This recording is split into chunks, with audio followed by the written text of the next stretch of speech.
podcast you're about to listen to is from a book series on post-qualitative, new materialist, and critical post-humanist research. I'm Karen Murris and chief editor of this new Routledge series. You can find it on the following website, www.postqualitativeresearch.com. This is a podcast for Chapter 11, Diffracting Forests, Making Home in a Post-Apartheid City. My name is Barry Lewis, and I used to be an architect from the UK. Since 2009, I situated myself and worked within an informal community called Sweet Home Farm in Philippine, Cape Town. How do the present future designers of the city, namely architects, engineers, but anyone who's interested in a different type of city, situate themselves in the dynamic ruin of homemaking in the post-apartheid city? Within it, homes are continually being fought for, built, rebuilt, relocated, demolished, and recreated in the zinc forest. I first heard the term zinc forest in 2016 when the late, great Professor Voyani Vellum from the University of Pretoria said this: "The proliferation of the zinc forest is the prophetic building of the city." Even the term zinc forest blew me wide open and called into question the very sort of singular idea of and almost diminishment of the term informal community. The zinc forest turned it into something completely different. It started to make me think about the more than human before I even understood the term. It was a place of indeterminacy and absolutely a worlding. In the last few years, I've been part of a reading group that has returned again and again to the river that we call the Meeting the Universe Halfway by Karen Barad. Every time we return, it changes because we have changed and the words changed. It's been an extraordinary experience. But during that time also, I found myself submerging in something called the Great African Kelp Forest. And very quickly I got obsessed with something called the holdfast without really knowing what it was. But every time I saw it, I kept on thinking about the zinc forest. I kept on thinking of communities. I kept on thinking about the notion of homemaking. I want to use this podcast as a continuing exploration into a diffractive dance between the zinc and the kelp forest situated within the apartheid city. What new, different, generative things can emanate when one is read through another. In this next section, we explore this through a conversation with Dr. Nazreen Pierre, a marine biologist from Stellenbosch University, and Andile Bonkolo, who is a resident of Sweet Home Farm in Philippines. It is impossible to have these conversations without also listening to the other voices, the other sounds that are part of the respective phenomenon.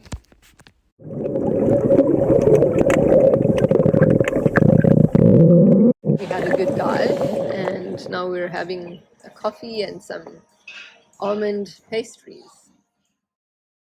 What is the holdfast? And the holdfast is the... I'll just wait. The holdfast is the root-like structure of the kelp, so it anchors the kelp to the rock or whatever it is based on.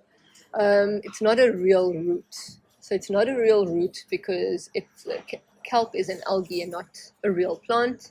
It doesn't have the same physiology as a plant. That means that the holdfast is not a real root. So it serves more of an anchoring purpose, not really a nutritional water uptaking purpose.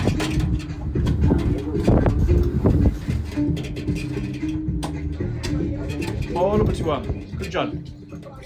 Philile kunjani ku? Diphilile.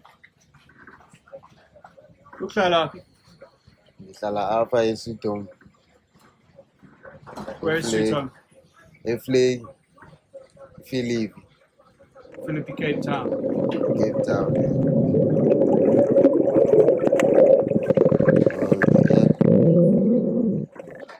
I explained it in that form of an egg because an egg is precious, you know.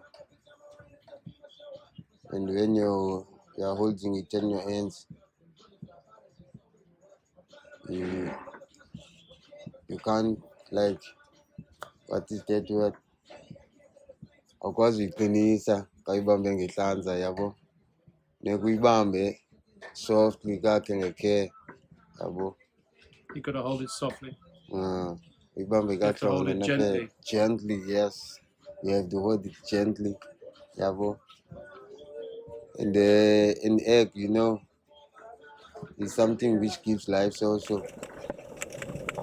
You see.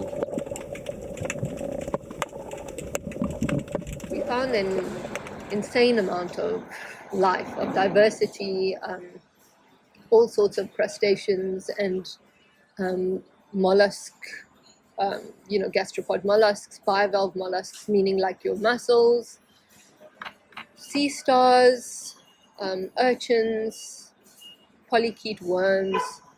Yeah, it was just incredible, absolutely incredible. Every holdfast, each one of those 40 holdfasts was exciting to go through. How many species would you Ooh. speculate In existed that within a one holdfast? year, I'd say more than 200 species, easily. In the 40 holdfast? Yeah.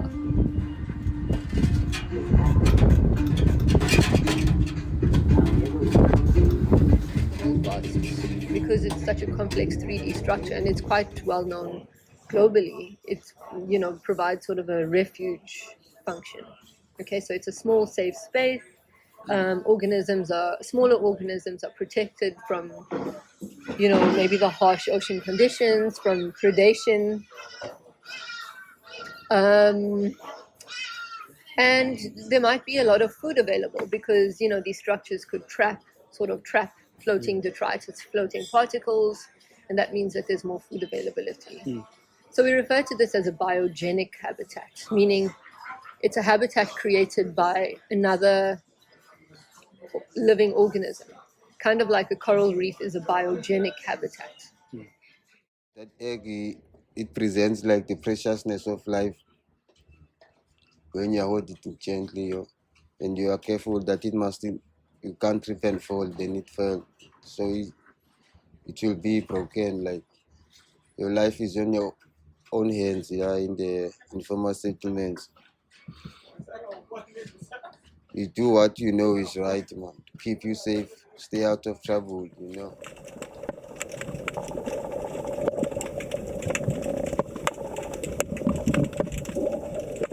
How do we go about diffracting one through another? Almost like the pebble in the pond, creating a ripple effect, and that ripple effect hitting another ripple and creating a new diffractive pattern or a disturbance pattern.